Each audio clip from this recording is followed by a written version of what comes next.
I wanted to see the world when I was a youngster. There was a lot of talk about Ravi Shankar, about fascination of India. So I had, as many of my generation, I just had to go to India and see India. One day I showed up at the border of India and took a second-class train to Delhi in '76. This world is so fast that we forget what happened not so long ago.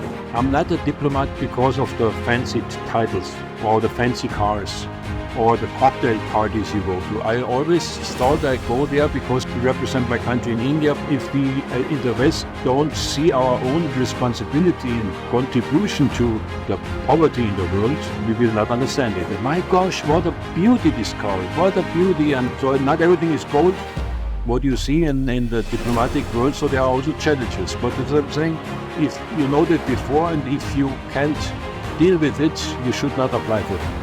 मेरे हिने बहुत अच्छी नहीं है. It's better than my German. I think the best word which is concept always take with me is Chugat. A 20-year-old German boy who loves music and gets inspired by Indian musician Pandit Ravi Shankar travels to India by the hippie route in the 70s and explores India. He lives in India for about 8 months and embraces it, goes back home, studies law, applies for being a diplomat, and his journey starts as a diplomat. He has played a very critical role in outbreak of Ebola virus and to help the people of Africa at that time. He shares stories. This person is Mr. Walter J. Lindner. He is an ex-German diplomat to India, and he has a lot to share with us, and I'm very excited to listen to his story. So सुनते हैं उनकी कहानी, उनकी जुबानी.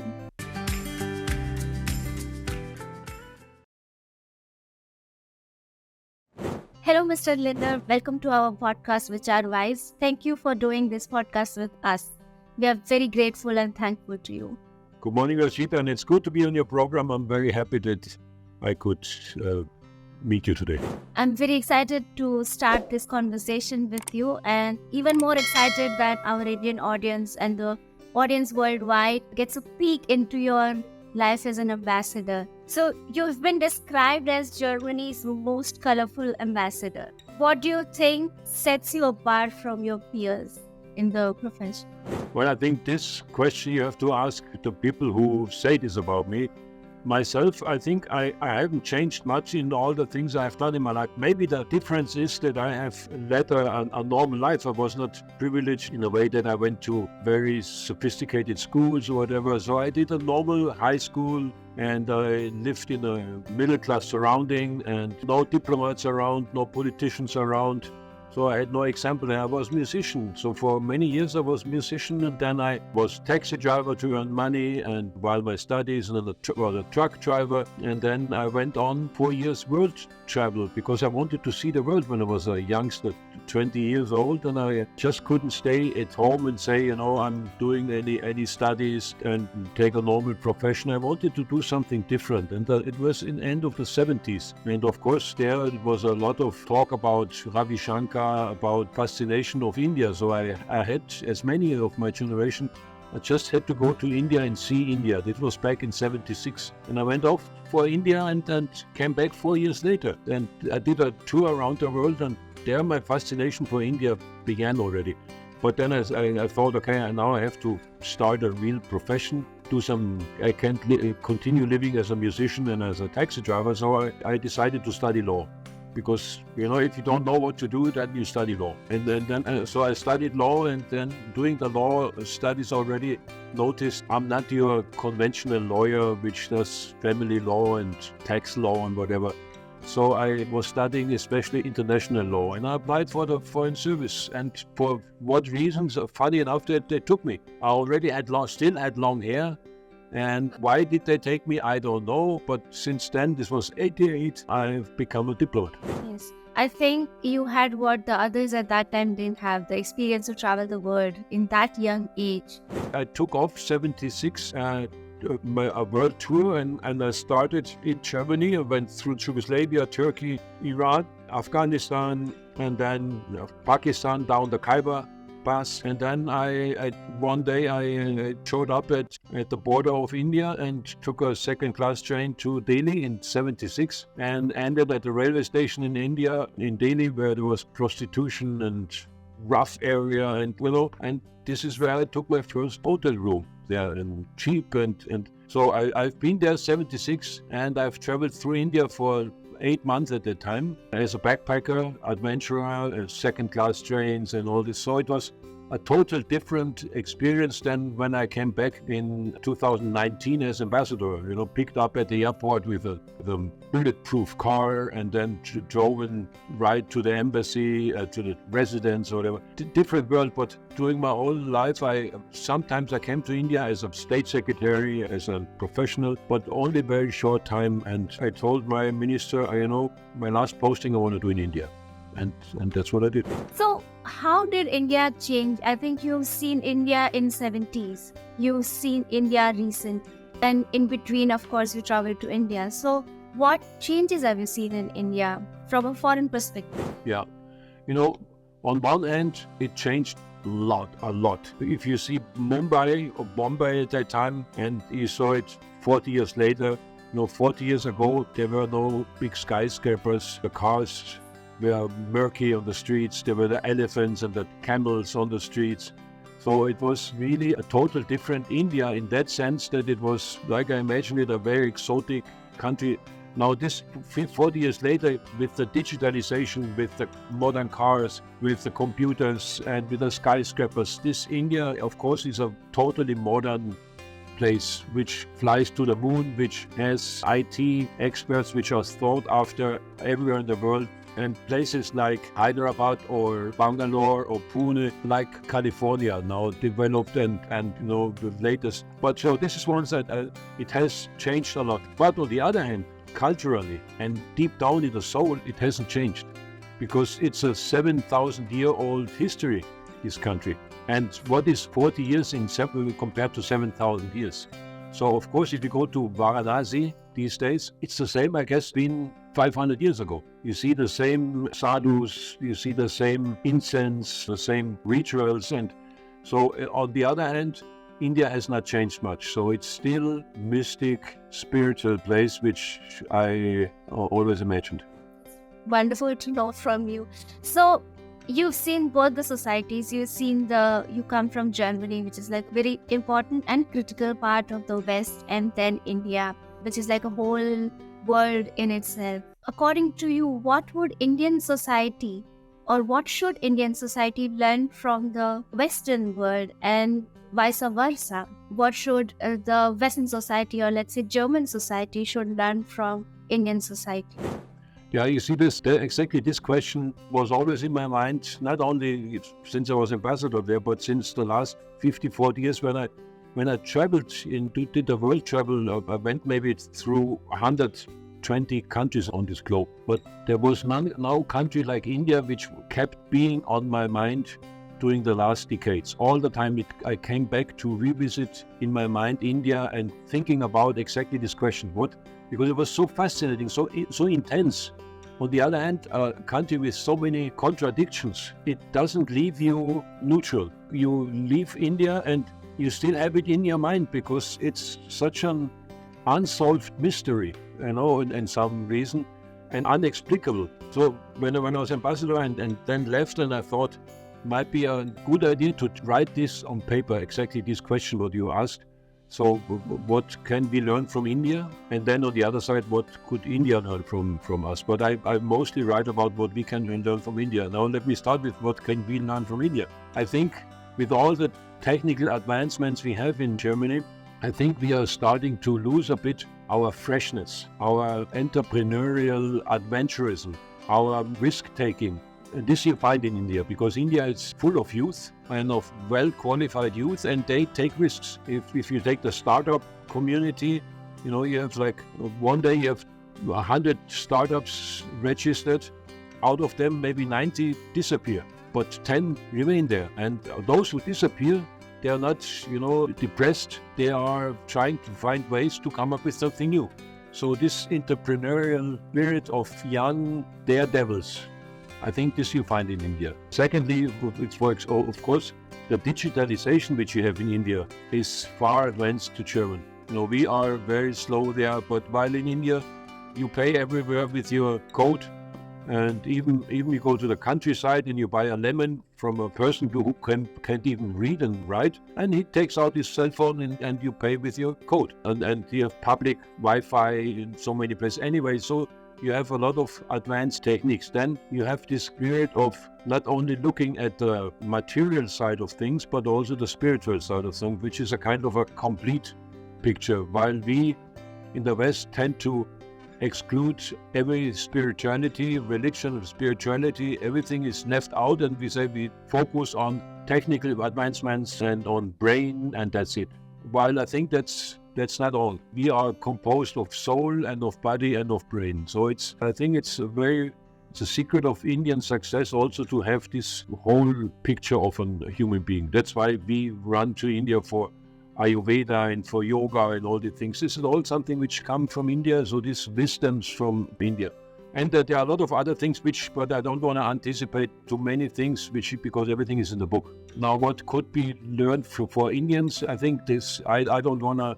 The first thing is not one of these Westerners who come to India and say, well, you better learn from us this and that. We know everything better. We come with on a moral pedestal, and no, I wouldn't do that. So India has to find out themselves. But there are things, of course, which is time management, I guess, and other things which they are catching up, I guess. So that's why I think it's better to ask Indians what could they learn from us than asking me what could they learn from us, because this would be a bit arrogant. I'm rather focusing on what we can learn from you. I have never heard these answers. Thank you so much for opening your heart. That's what you can learn from it and being honest. I would also like to ask you, go back to the previous question that you say that when you came to India and you were received in a different way because you came in a different capacity as an ambassador, and everything was like bulletproof car and people were taking care of your needs. Despite that, you chose to drive that red car. And you know what? The first time I got interested in you as a person was because of that car. So could you tell us the story behind it? Well, now that you say it's now, I'm sentimentally touched because I know it's resting in the embassy at the moment and collecting dust a bit there. But whenever I come back to India for visits or for promoting my book, I guess I will pass by Aunty Ambi and say hi from you also. Yes. Yeah. Well, the point, it was not, these days politicians and other people who are linked to social media, they do everything because they have some PR trick in their head. I didn't think 1 second about this. I came to the embassy my first day, greeting my colleagues, and when walking from the residence to my office, I had to pass the parking lot there. And there I saw in the last row with a gray color, because it was very dusty, some shape of a car which I knew from the times when I was in India 45 years ago. Because at that time, there were these ambassador cars, taxis, mostly yellow and black, but also official ones, white. For me, at that time, 40 years ago, this was the Indian car. For me, this was India when I saw that, because it had this form of if you strip down a car to the basic needs and make it smiling, then it's this car. And saw this in the parking slot, and then I said, what is this there? And then my drivers who accompanied me said, well, yes, this is an old ambassador. We have it here because one of your predecessors had bought it for promotional reasons. We had an event there and they put it in front there, and since then it's there in the corner for post services or whatever, so nobody uses it. And said, okay, can I see it? And they rolled it up to me and I said, can you wipe the dust away? And then they wiped it away and it was already red, but we repainted it with another inch of color. And I said, my gosh, what a beauty this car, what a beauty. And they said, well, I said, you know what, can I use it and drive around the residence if you want to? And then I pressed myself in, and drive around, and there I decided, you know what, I want to use this not just as my private car there, but as official car, and as the representative of Germany, which is known for its fancy cars, BMW, Mercedes, Audi, Porsche, whatever. Everyone expects a German ambassador with driving around with these cars, and of course my garage was full with these cars. I had an Audi, a Mercedes, and another BMW, and all with with the flag stuff there, and it looked like starships, from the inside, as these cars are these days. It's all computer. Yeah. And I said, no, I want to have this small car. Now, of course, there was a lot of naysayers because security, air conditioning, and then you can represent with this car. I said, do away with, we find solution to that, like in India, we find solutions for it. And one of the biggest challenge was to, as an ambassador car, you have to put a flag on the car. And the BMWs, they have it already, of course, and Mercedes, you buy a diplomatic car and you get it. So we had to find a place where they fix it. And because I had to present my credentials to the president, and I wanted to go already with Ambi to this very formal act. And so we had to speed up, and then Shugat again, they were coming up with a solution. So I had my flag, my Indian flag here, my German flag there, in this small car. And I talked to the chief of protocol, the Indian chief of protocol, and I said, you know what, I'm presenting my credentials tomorrow to the president. I want to just be aware, I'm not coming with a Mercedes and with a normal black diplomatic car. I come with your Indian red ambassador. He said, oh, well, we are more than delighted, please do. And then I came, it was a big event, there were journalists there. And from that moment on, I kept the car as my official car. And the funny thing was, after a while, it was like taken out of my hand, because the Delivalas, they took over again. They said, this is our car. And whenever they greeted us in the street and saw me driving, they were waving, and so it was their car which I used and went in these years as an ambassador to events in Delhi. I always went with my car, and people knew, the German ambassador is there, because the car is there. And sometimes it was even like that I went to official visits to a minister or whatever, and I said, okay, how are you doing? Ambassador, it's good to see you, but where is Ambi? So it's like they're more interested in Ambi than in me. No, but it shows it's really a part of the Indian mentality and DNA, and the Indians, they knew this is not just a PR promotion gag or something. I did it because I wanted to show my respect towards the Indian culture. You were ambassador to various countries, South Africa, Venezuela, Kenya, India, of course, to name a few. What, according to you, was the most challenging pose in the whole career that you have had, where you also played a critical role, very important role in a critical situation during the Ebola outbreak? Yeah, I think you mentioned it. I think I would, if you ask me what would have been the most challenging, it was the Ebola time. At that time I was ambassador in Venezuela, and then Chancellor Merkel then called me in Venezuela and said, Mr. Ambassador, we need as government, or me personally, Angela Merkel, need a representative in the fight against the Ebola disease. Because, it's funny how the world in these past years tends to forget.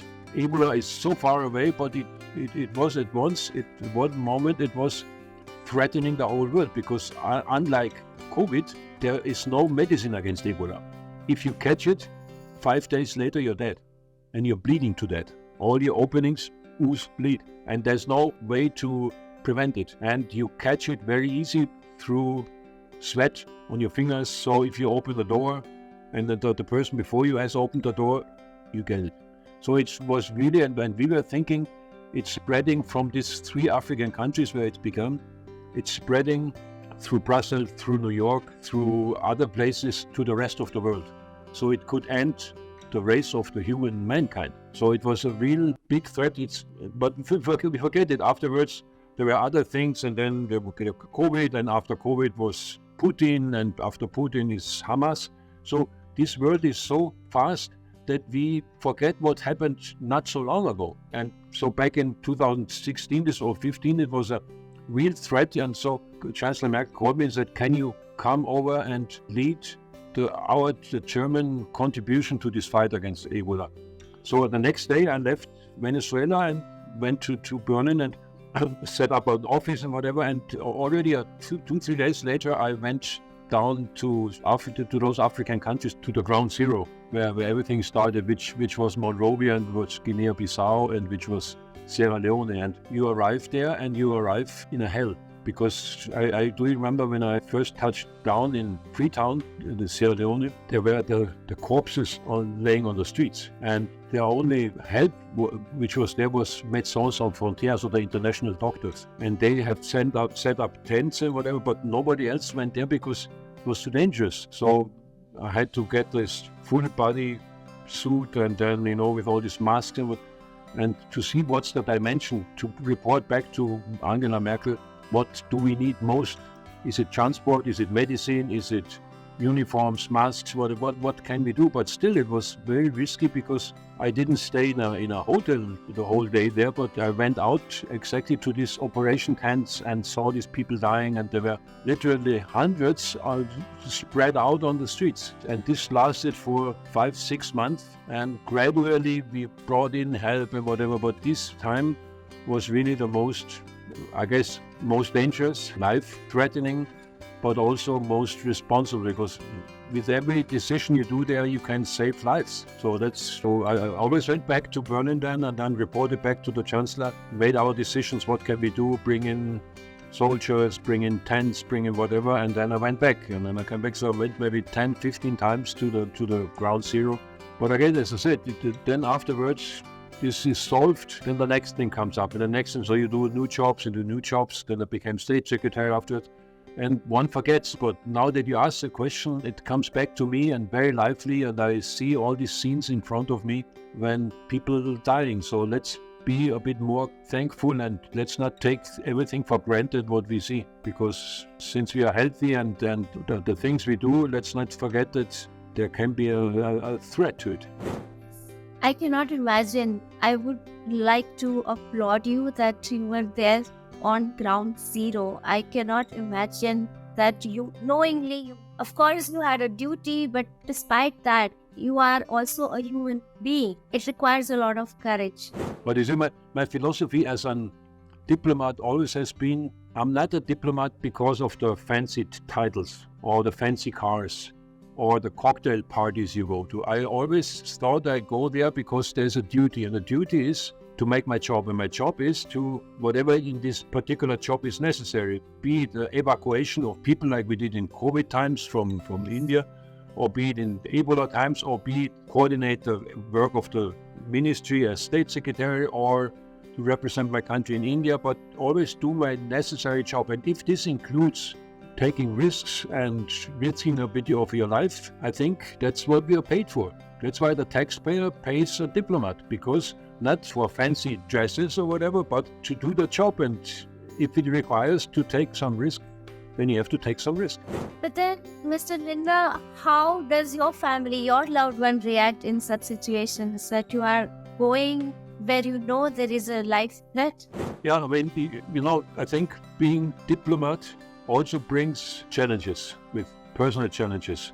One is family. Imagine that your partner in many countries cannot work. So with all the wonderful education and preparedness of job, in many countries he cannot work or she cannot work. So what does she or he do then? The world now is, of course, getting better and more family friendly, so wherever it's possible, they try to find something, but it's very often not easy.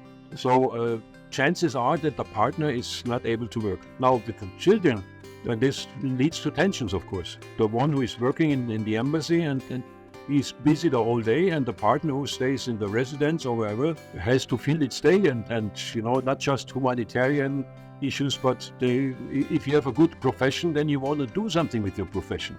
So, and this is more and more difficult. It was more accepted in the conservative patriarchal world 40, 50 years ago, but nowadays where you have the life-work balance and where partners want to have equal opportunities in every country, this position makes it not easier for the diplomats. For the children, imagine you change every 3 years to a different country, you leave your friends behind, you leave, of course, a language behind, and then you start anew in a new school, don't know the language, have no friends. And once you get them and once you speak the language, you move to the next place. Like I started in Turkey, so I have one daughter. She's 35 now. We started in Turkey. She spoke Turkish. From there we went to Venezuela, to Nicaragua, Spanish speaking. So nobody spoke Turkish there, so she had to speak Spanish. Now then we came to Germany, and then she had to speak German perfectly, because in school. From there we went to New York. So she had to speak English. So all these languages were not useful for this. And, so some children, they master it bravely and they are, in the end, very cosmopolitan, but others have their difficulties. And especially leaving the friends behind. So not everything is gold, what you see in the diplomatic world. So there are also challenges. But as I'm saying, if you know that before and if you can't deal with it, you should not apply for it. It's a whole word of challenges that you just explained. Okay, so I would like to touch base upon your book, which is already published in Germany, in German language. Let me pronounce it correctly. Der Alte Westen und der Neuen Süden. So, since this book is not available in English, but the German copy is already selling in the market, and so I read a little description on the internet where one sentence touched me a lot. It is again English translation. You may correct me if I'm saying this wrong. The sentence is, India is making negative headlines with its Hindu nationalism and caste system, oppressive poverty and violence against women. But the world has to come out of it and see the importance of India in the south, because it is an emerging third axis. Until now, the world has seen two axes, the West and the East. Now, with your perspective, you're talking about the emerging new third axis. Would you like to say something about your book?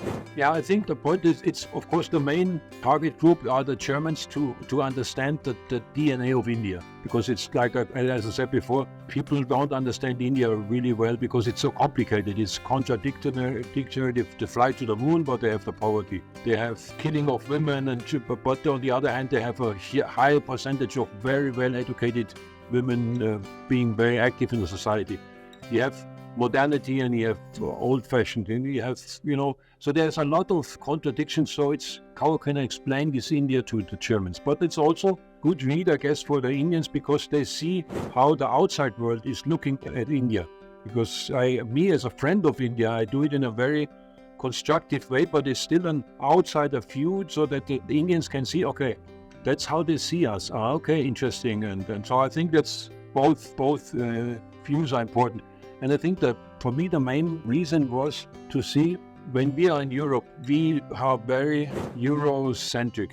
We think everything circles around us. It's the NATO and it's the European Union and it's our concepts, our values, our points of views, our priorities. But when you look at the map and then you see that 80%, now let's say that 20% of the world are Western countries. So I include the 500 million in Europe, and then the 280 million in the US, and then if you take Australia and a few others, 80% are non-Western. And this includes, of course, 1.4 billion Indians, 1.4 billion Chinese, and then the Nigerians. So 80% of the world are non-Westerns. But still, we in the West, we think our values, our priorities, our point of view should be the one which is the only one which is counting. So it's the most important thing are we in the West. This is 20%. How can we do that? To think that the rest of the world functions according to our rules, and this 80% will be growing because the birth rate in the countries of the Global South is much higher than in the West. We are getting older as well. The book is also called The Old West and the New South, because the Old West is we are getting older and older. So that's about the perspective also how we should change the Europeans should change their Eurocentric views. So this is the gist of the book. Of course, it has a lot of other details there, but I think that was the point which I always thought it's important to transmit to the German and the European audience. This is not fair to the Global South. And the other aspect is that many problems of today have their roots in the colonialism. Wherever you go in South America, in Africa, in Asia, most of the borders are done by French, British, Spanish, Portuguese, and some German colonial powers. And they were doing take the border between Tibet and India. It was done by British. Between Pakistan and India, British. Between many African countries, French and British. In the Berlin Conference, by the way. And in the Middle East, if you see Israel, and so all these borders were borders done by colonial powers. And these are not the only reasons, but some of the reasons of today's conflicts, because these borders were sometimes artificially done, and we had excluded some ethical groups here on that side and that side. So I'm not saying this is all the reason, but if we in the West don't see our own responsibility and contribution to the poverty in the world, we will not understand it. And so that's why we have, as Europeans and then Westerners, we have a responsibility towards the global South to help overcome their situation.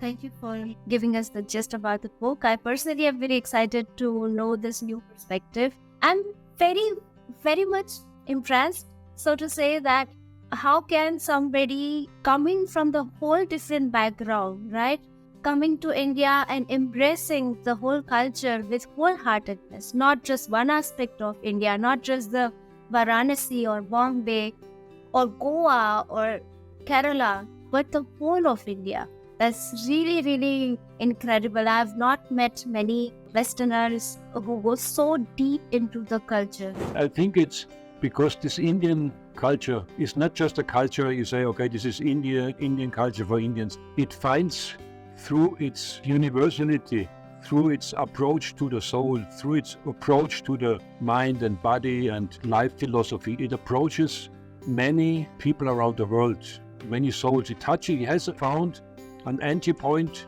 to the souls and hearts of other cultures as well. And I think this makes India also so special, because in other countries you come there, you get what you see, and then you continue traveling, and it's nice, beautiful. But India not, it's like you enter, and if you are open to it, it leaves a kind of an open door, a hook, and it will never let you go. And that's how I see it. And I might have a German passport, but I feel really that the Indian culture is also part of my culture.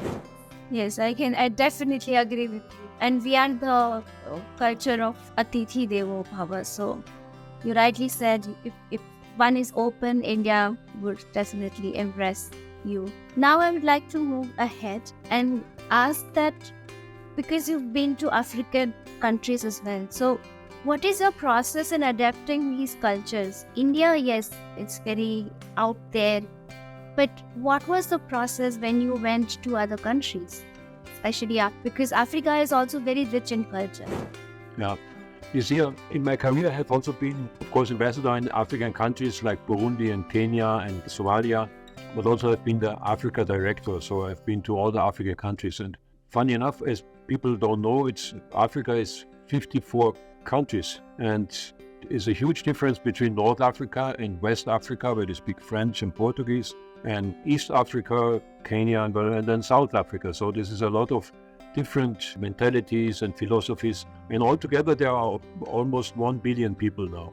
So twice the size of Europe, and still only 2/3 of India. The whole African continent is 2/3 of India. So that's why it was first important to see that many of all borders were done by the colonial powers. So since to India we are not neighbors, but to African continent we are neighbors, as you can see by the refugee waves coming from North Africa to Europe. So it's just the Mediterranean Sea between them and us.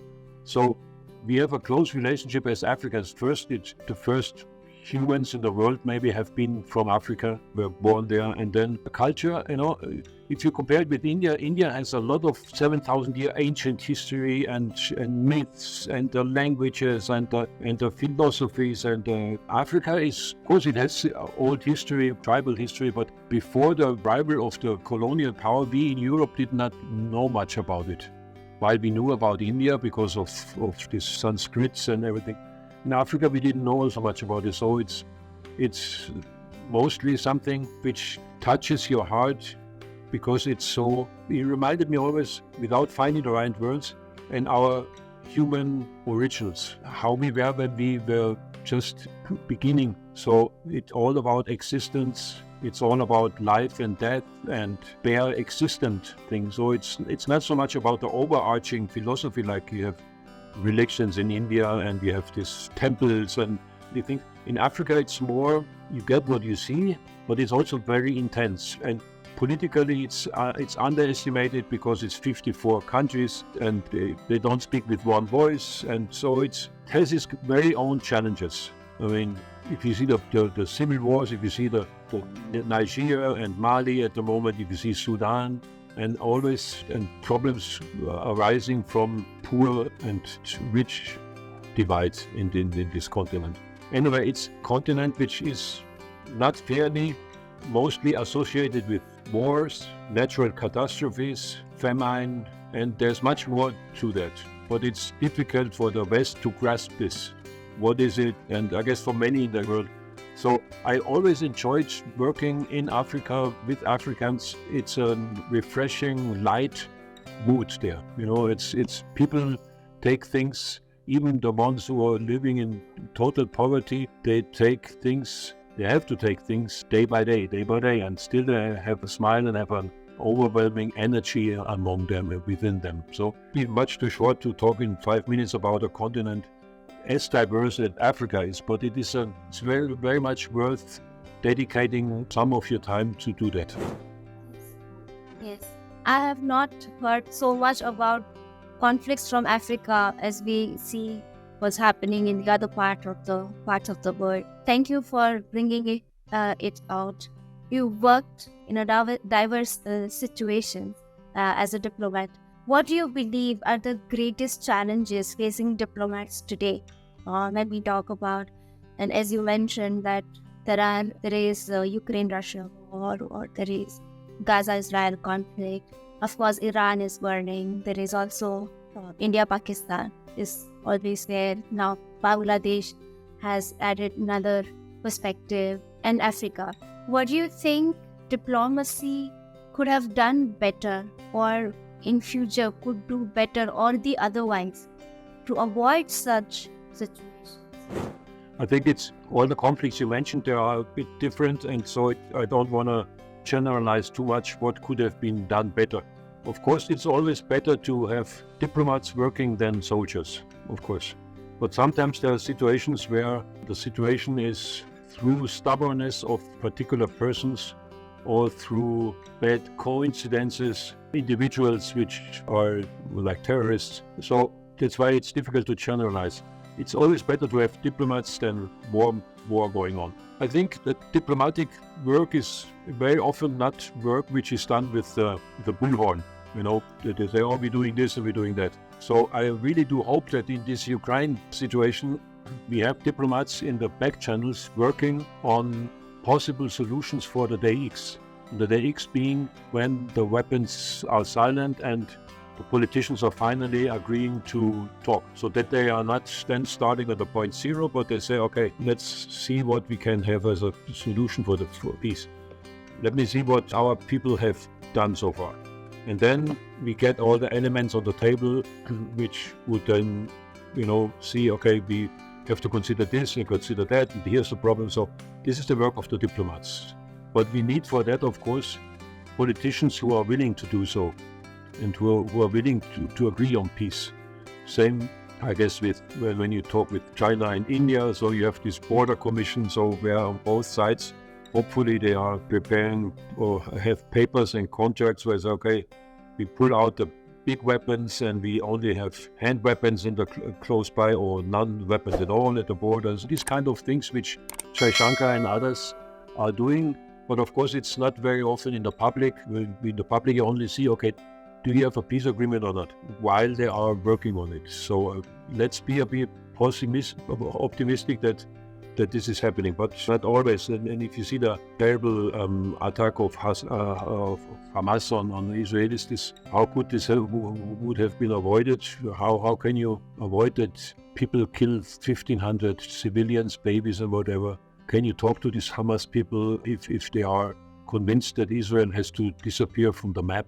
It's difficult. So there are some situations where even best diplomats can't do much because there is no interlocutor on the other side. But even in the Israel conflict, there are solutions on the table. How they deal with the Gaza, how they deal with what's the administration later on after the day X when there are no more weapons. But this is one of the most complicated conflicts. But let me say another thing. We mentioned all these conflicts, which are very important, but as not only as diplomat, but as world citizen, I think the challenges which we face today, 2024, are much beyond that. I would call it like a perfect storm. It's like you have on one side, the storm comes in, it's the lack of raw materials, which is disappearing. We need lithium, we need, of course, petroleum and all it, but this is all gone. So this is getting less and less and less. The other side, you have the global warming, which is 1.5 degrees is already behind us, so the melting of the poles, and this is something which is irreversible, and this will be, confronting your children and the children's children. And then on the third front, we have the population growth. Now all three together makes the challenges which we face as mankind enormous, which are poverty. How do we feed 10 billion people on this globe? Where do we get drinking water? The water is, the world is 70% is water, but this is salt water, oceans. So we need, every summer it's hotter and hotter and droughts. We need drinking water for the people. Then what we do with the garbage, plastic, what we do with wastewater, what we do with the mega cities. Delhi is already the second biggest city in the world with 32 million people. It will be the biggest in 10 years with 40 million people. How can you manage these mega cities of 40 million people? How do you do public transport? Criminality, schooling, whatever. Now these are the challenges which we are confronted as mankind. And what do we do as mankind? Doing stupid wars and buying weaponries and ammunition and this kind of thing. These should, if our brain would work well, we would do away with this, find solution, leave it to politicians or to diplomats, and find solutions for these mega challenges of this world. But it's not really happening, and nobody talks about it because it's a never-ending story and you don't want to depress yourself. But sometimes I wake up and then say, it's 12:05, whatever we do, either we die by war or we die by the global warming. But as humans, we should not react like this. We are always bound to hope. And as long as we breathe, I think we have hope, and we have to do something to make it, to change it. That's why it's so necessary to stop these wars and to concentrate again on development policy, on making the planet a better planet for our children. Sorry for being so long, but this is something which is occupying myself, who has seen quite some parts of the world. No, I think, Mr. Lindner, it's a very important point that you had so elaborately described, and thank you for doing that. I think if the message goes out in the world, I think we all need to manifest and keep talking about making the world a better place, even as a small individual. Then I think one day we'll see a peaceful world, and that we all carry in our hearts. Nobody wants fights. So yes, so enough of diplomacy. We've talked a lot of things about diplomacy, but you are a musician. You create music. Could you say something about it? You said in the beginning that since the beginning you were a musician. You are a musician. Diplomacy is something you take up later when you studied law. So how did this interest start? And then the culture that you came across, how did the other culture influenced your music, and what role does music play in your life? Like this question, it plays a big role, bigger than diplomacy, I tell you, because it's a big part of my soul and my being. And I think when you are born and grow up, unless you are born in a musician caste in Varanasi, where you're 40 generations of musicians before you already. So when you're born in the normal surrounding here, then nobody encourages you to do something on music, to be a musician. So you have to find it yourself. You discover that you like music when you're 5 years, 6 years, 10 years old, whatever, and then you have an interest to an instrument. And so it was in my case. I wanted to play guitar, and then of course the influence were all this, in my hippie time, all the rock musicians, Led Zeppelin and these bands, And so I said, okay, I want to play like these guys. And then you have to practice and practice and practice. And if you're good, you think, okay, I can do this as I can live as musician. And so I applied for the conservatory in Munich, so the classical instruments, and I studied flute, piano, and conducting and composing. But after a while, it is difficult to get in there because there are a lot of competitors. But after a while, I gave it up because I thought, it's not my destiny to spend my whole life in an orchestra. I had already this interest in the rest of the world, in other things. So I couldn't just say, be a musician and that's it. Because I wanted to read books, I could read newspapers and be interested in politics. So I had also other interests. So I kept my music always as my mother vocation. But I said I need some bread and butter job also, where you can survive. As a musician, it's difficult. How do you survive? You play in an orchestra, you sell CDs, we have concerts. Unless you're a superstar, it's not really something you can survive on. So I think I made early the decision to keep my music as my basic skeleton, my basic place to revisit all the time. And this was a very good decision because I took my grand piano. We have a huge recording studio, I have CDs on the market. I did a lot of music during my life, but I knew always I don't have to live from it. I don't have to live from the sales of the CDs or from the downloads. If I sell them well, it's good, it's an additional thing, but I don't have to live from it. And I can also travel and I can also incorporate music into my diplomatic work, which I always did. I always found musicians wherever I went, and so I played with Cuban musicians. We made salsa and we made son. In Turkey with wonderful Turkish musicians. In India with Indian musicians, and in Venezuela, of course. So I did always include into my music also local musicians. And now I have 8 CDs on the market. I have a big studio. I do film music at the moment. So this is really something.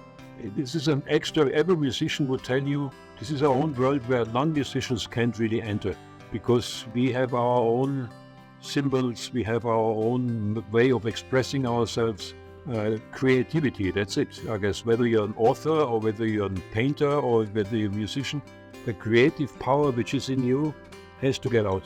And if it doesn't get out, you feel bad. That's why I could not be only a politician or diplomat, because just working in conference halls and doing text work or whatever would not be enough. I need my creativity to get out. What is your preferred hour to work on music? Is there a specific? Because in one of the interviews, A.R. Rahman said that he creates his music in the night hours. Are there your preferred hours? I love the morning hours for, your body wakes up, your mind wakes up, and I have a big piano, concert piano. So very often I sit in the morning and improvise on my big piano. Because it's like you have in India, you have the ragas. You have the morning ragas, the rain ragas, the evening ragas, the monsoon ragas, whatever.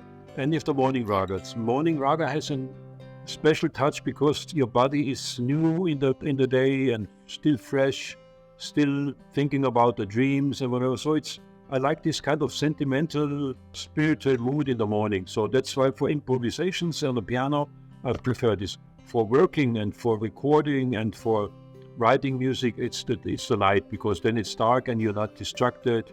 So definitely. Last question from our main conversation. We have had many concerts between India and Pakistan in early times to bring the two countries together and set up a friendship or harmony once again. It was an initiative by the two governments. Do you believe, or what are your thoughts, that can art bring the world together? Does art have power to solve international problems? You mean India and Pakistan? No, India and Pakistan is an example, but I'm saying at a large, because you've had the global exposure, you've seen the world, you know the world more, experience better. Do you think, of course, the music brings together? Of course, we are more complicated, and we are not only good in ourselves, but there are good and bad elements. So it's sometimes that this is what disrupts the harmony. There are moments in our lifetime when you think, okay, there's a big family of humans around this globe. I had this first time when I was 15 in the hippie time, when there was this flower power worldwide movement where we thought, we youngsters, we are demonstrating against Vietnam War, we are against aggressive people, we have music, we have the rock.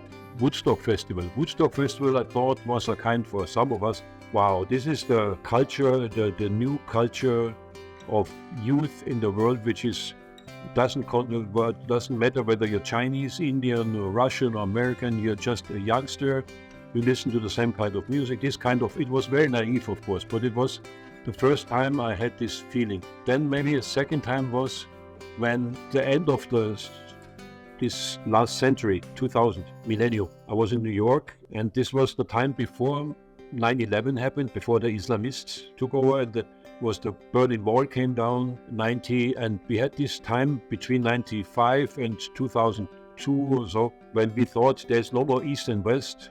This what some people said, the end of history, because the conflicts are not there. We understand each other well with the Russians, with the Americans, so there is the Chinese were a big factor. So there I thought this could be, from now on in the UN, we fight for the same course. Elimination of poverty and no more conflicts and this kind of thing. But then 9/11 came and ISIS and Al-Qaeda, and then we were drawn back, and then Putin invaded in Kremlin, and so where we are at the moment, it looks like a very far away illusion we had. But this was another of these times in 2000. Otherwise, I haven't seen this. I still hope, because I'm still an idealist, a believer. We have more in common with other humans than we have none in common. But I don't know, as I said, sometimes I wake up and I'm thinking very positively. I think, yes, we can do this, and we find a way, whether through music or whether, a Taylor Swift concert where you have thousands and thousands of people are going to. The young generation maybe is different, I don't know, but then the other day I wake up and say, you know what, our souls are too messy, we have too many negative factors there which we can't control. So I don't know, I remain to be positive, be it musician, be it diplomat, but not on all days.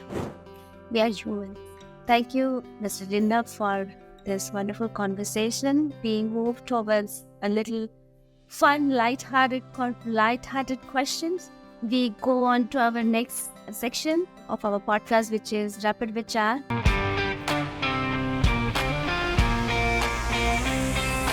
We ask questions to our guests, which are light-hearted, and let's see where this conversation takes us.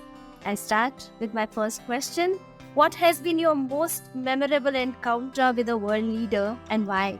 I think it was when I was spokesman of Foreign Minister Joschka Fischer, and I remember that there was a visit from Dalai Lama coming, and I was sitting beside Fischer there, and then we was part of this conversation, and the look in his eyes and the way, the softness he spoke was incredible. So I do remember that as one of the most touching encounters I have ever, handshakes I have ever done. Your most favorite Indian food? I cannot let you go without answering that. I like biryani, and especially biryani from Hyderabad. I know they say in Lucknow they have the best, and then but Hyderabad is, I don't know which is the best, but I tried very often the one in Hyderabad, and the biryani there was incredible.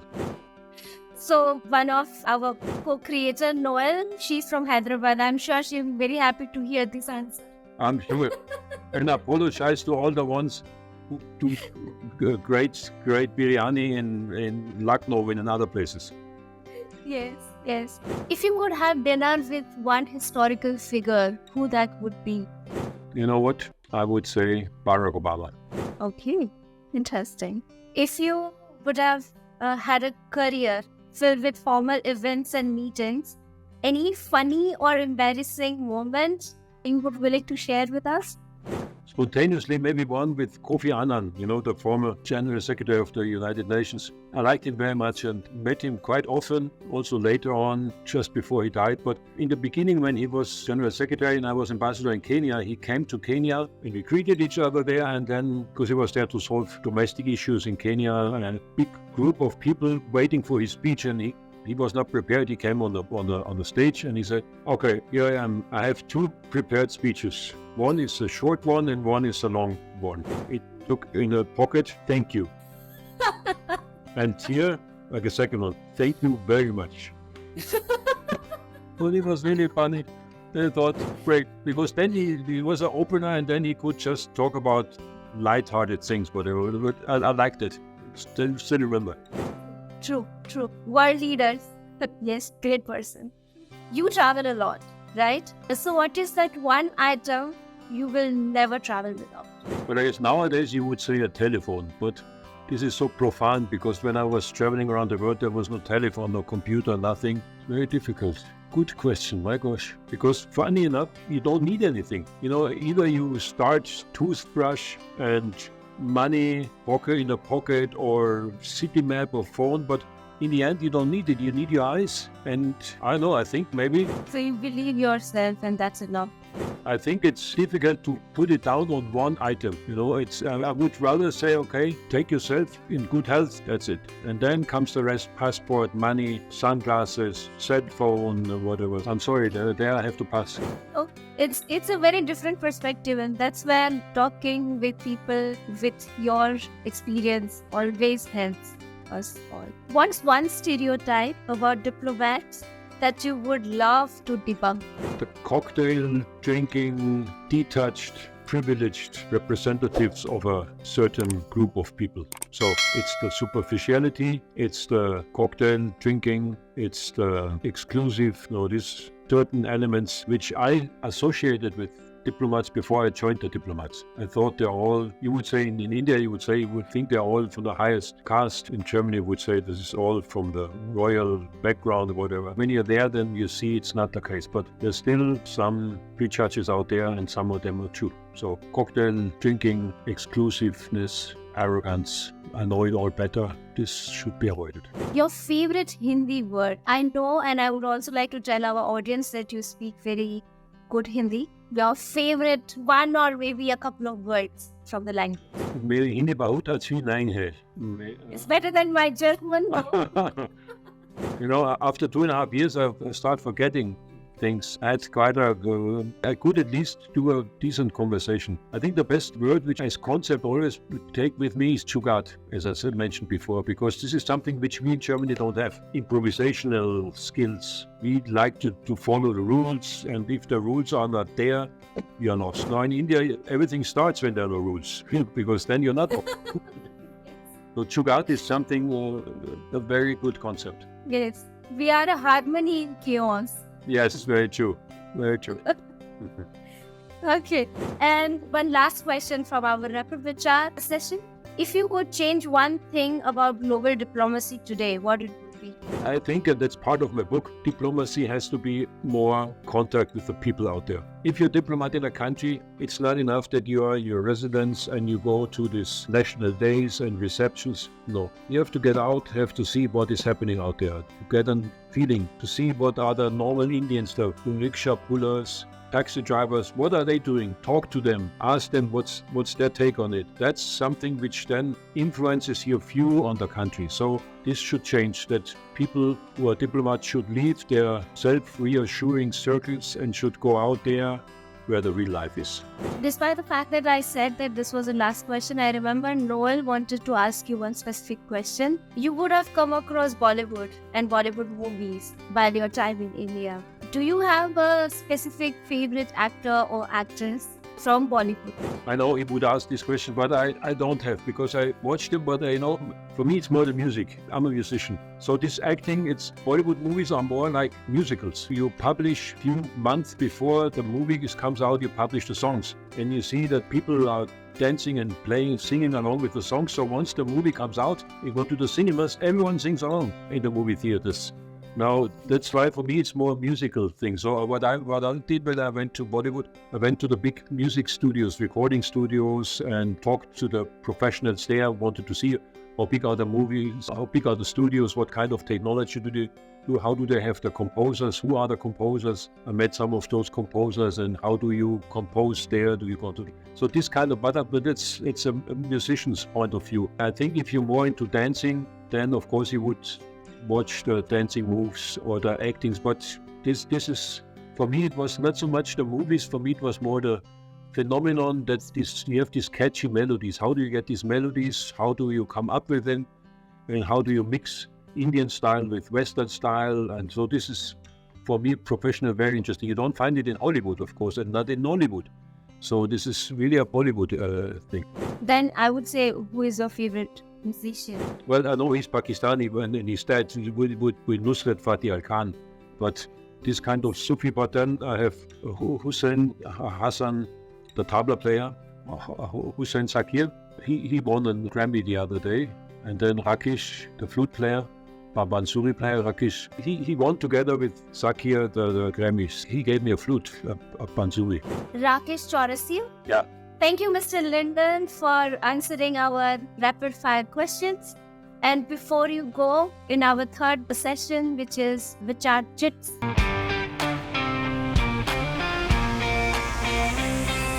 we have prepared a set of questions, and we take one question from the bowl, and then we ask to our guests. But for you, we have prepared a special question. So I would like to ask you. So the Vichaar Chits question that we have prepared for you is that, what advice would you give to young diplomats or the new diplomats or those who are interested in international relations in a world that is increasingly so complex?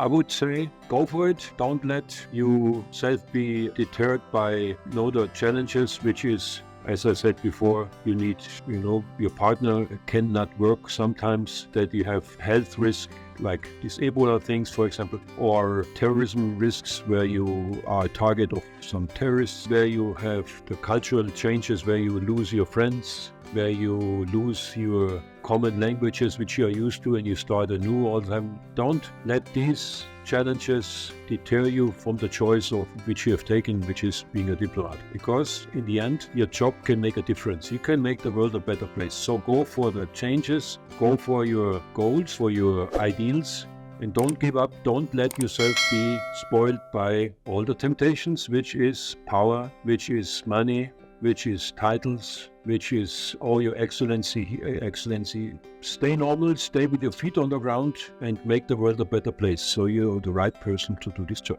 Thank you so much, Mr. Lindner, for this wonderful, wonderful conversation. We were looking forward to having this conversation for a long, long time. Thank you so much for taking time out and taking us through your journey before diplomat era of your life, then diplomacy, music as a musician, and then till now. We wish you all the best in your future endeavors, and we will stay in touch. Thank you so much for today. Thank you, Rachita, and thank you, team, and thank you for your interest. And yes, all the best to you guys, and hope to see you again. All the best. What a conversation, guys. I think it was very enlightening for me personally. I get to know a lot of things about Mr. Lindner's life and his beliefs and his worldview about today's diplomacy and what can we do as individuals to make the world a better place.